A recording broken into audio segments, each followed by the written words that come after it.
You're driving the equivalent of a mortgage payment to a climate-controlled office. That shiny $80,000 truck isn't building wealth, it's quietly draining it. Let's break down the real cost of the Pavement Princess epidemic.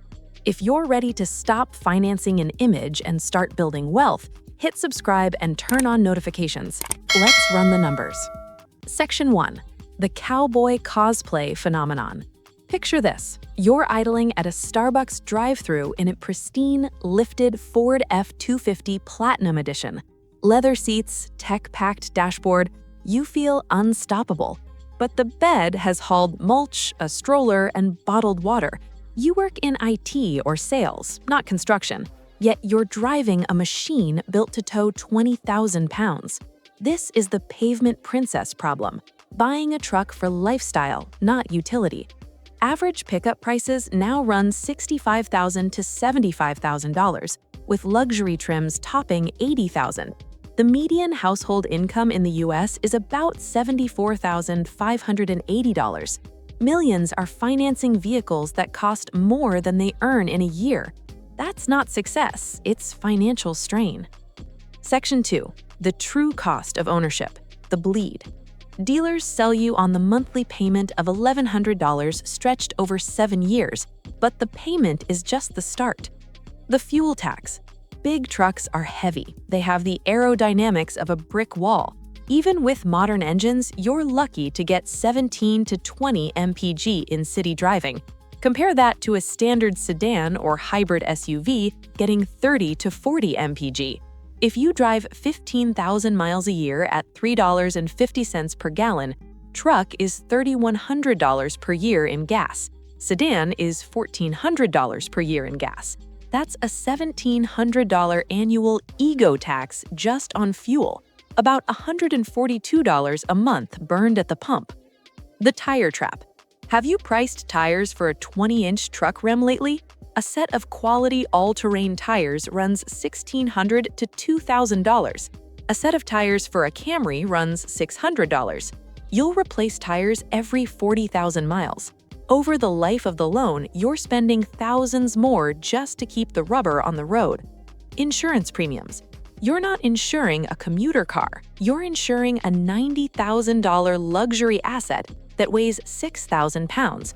If you hit another vehicle, the damage is massive. Insurers know this. Your premiums will typically be 20 to 40% higher than a standard vehicle. Maintenance and registration. Everything is bigger. The engine takes more oil, 10 to 13 quarts versus 5. The brakes are massive and cost double to replace. And in many states, registration is taxed based on value or weight. You could be paying $1,000 a year just for the sticker on your license plate. Total monthly cost is $1,392. Section 3. The interest rate disaster. With new car loan rates around 6.8%, financing $80,000 over 84 months adds $22,000 in interest.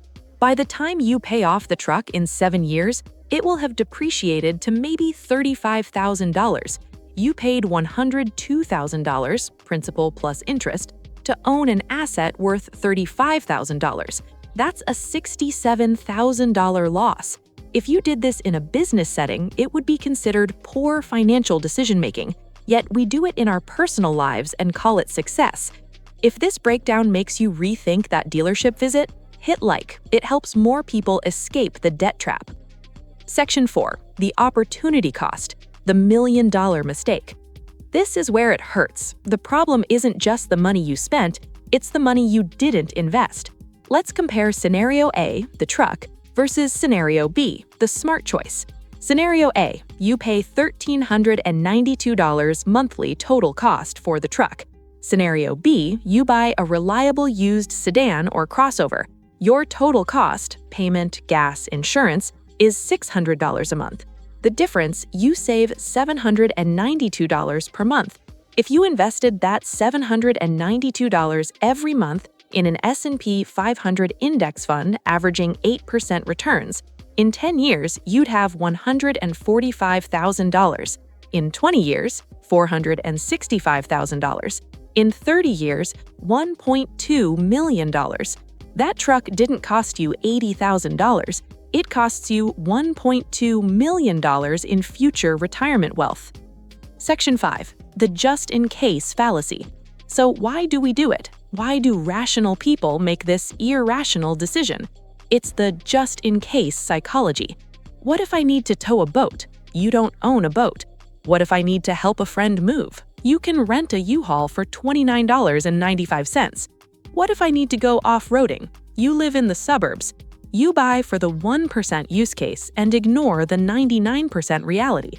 99% of the time, you're driving alone on pavement. Paying a premium for unused capability is like wearing a tuxedo to the gym. Solution: buy for the 95% of your life. Rent for the 5%. Need to tow 2 times a year? Rent a truck for $200, far cheaper than $14,000 per year in ownership costs. Section 6. The safety argument and why it fails. The final defense is safety. I need a big truck to keep my family safe. Yes, bigger vehicles can fare better in crashes, but trucks have blind spots, rollover risks, and most importantly, financial risks. The real safety risk is financial safety. What's safer for your family? A 5-star safety-rated SUV with savings in the bank? Or a $90,000 truck with no emergency fund? Financial fragility is a safety hazard. Liquidity protects families more than size. Section 7. The exit strategy. Swallowing the pride. If you're currently trapped in a Pavement Princess, what do? You have to swallow your pride. Sell the truck, even if you are underwater, owe more than it's worth. You need to stop the bleeding. Take the loss. If you owe $5,000 more than it sells for, get a small personal loan to cover the difference. It hurts, but it's better than paying $24,000 in interest. Buy the boring car. Buy a used Toyota, Honda, or Mazda for $15,000 to $20,000. Invest the difference. Take that $800 a month you just freed up and start rebuilding your wealth. Friends may joke about your downgrade, but in 10 years, when you're debt-free with $500,000 invested, you'll be the one laughing.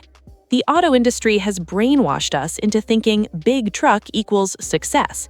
Success is liquidity. Success is cash flow. Success is freedom. Don't let marketing drain your wealth. Buy the vehicle you need, not the image you want. I'm curious to hear from you. Do you own a truck? How often is the bed actually full? What's your monthly payment, and is it stopping you from investing? Drop your answers in the comments and subscribe for more educational content on personal finance. Thanks for watching.